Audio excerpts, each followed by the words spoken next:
هەتا چاو بڕدەکات ڕەنگەکان لێگاڵاون. گەڵا زەردەکان خەریکە بە تەواوەتی باڵ دەکێشن بەسەر درەختەکاندا و نەرمە هەوای ساردیش بەرەبەرە گەڵاکان بۆ زەوی بەردەداتەوە.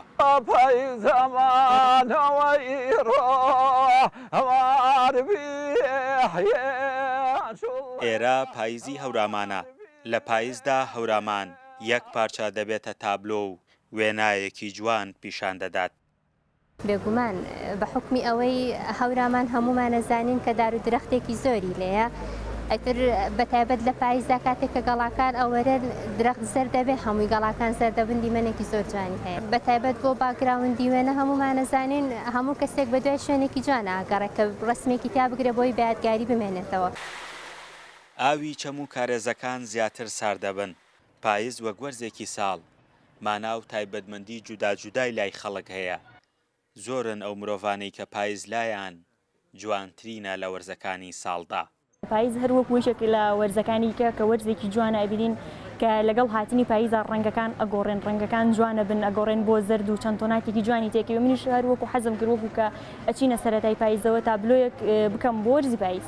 چەند تایبەتمەندێکی هەیە کە یعنی حەزم لە وەرزە بێت. بۆ نمونە ئەوەی کە ئێمە لە مەنتیقەی هەورامان و هەڵەبجەوەین گوێز و هەنار لەم وەرزەیە پێ ئێگات، ئەوەش تایبەتی کە لە لای من بۆ وەرزی پاییز. لە پاییزدا لە هەورامان شارۆی گوێز و هەنار و ئەو بەرهەمانەی کە ماونەتەوە بۆ ماوەیەک دەکرێت. پاییزیش دەبێتە دێڕی ناو بەیتە شێعر و گۆرانیەکانی ناوچەکە. خەڵک خۆی بۆ وەرزی سەختی زستان ئامادە دەکات. جاروبار هۆنراوە ئەنووسم بۆ ناسنامە بەکرەجی بۆ ناوەکانم. من نووسین لە پاییزا بەلامۆ جوانترە و لە پاییزا بەلامۆ گەشتێکە و لە پاییزا زیاتر دەتوانم بنووسم. لە پاییزە ئەغڵبی زۆری شارەکانم ئایا بە شێوەزای سۆرانی بە هاوران بێنووسم زۆریان لە پاییزا بووە.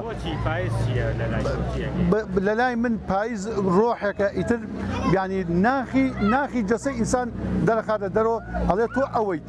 وەرزی پاییز لە 21 نۆوە دەست پێ دەکات. لەم وەرزەدا پلەکانی گەرما بەرەو نزمبوونەوە دەچن تا 21 مانگی 12 دەخایەنێت.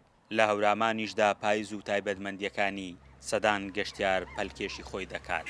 فەرحان هەورامانی، دەنگی ئەمریکا، هەورامان.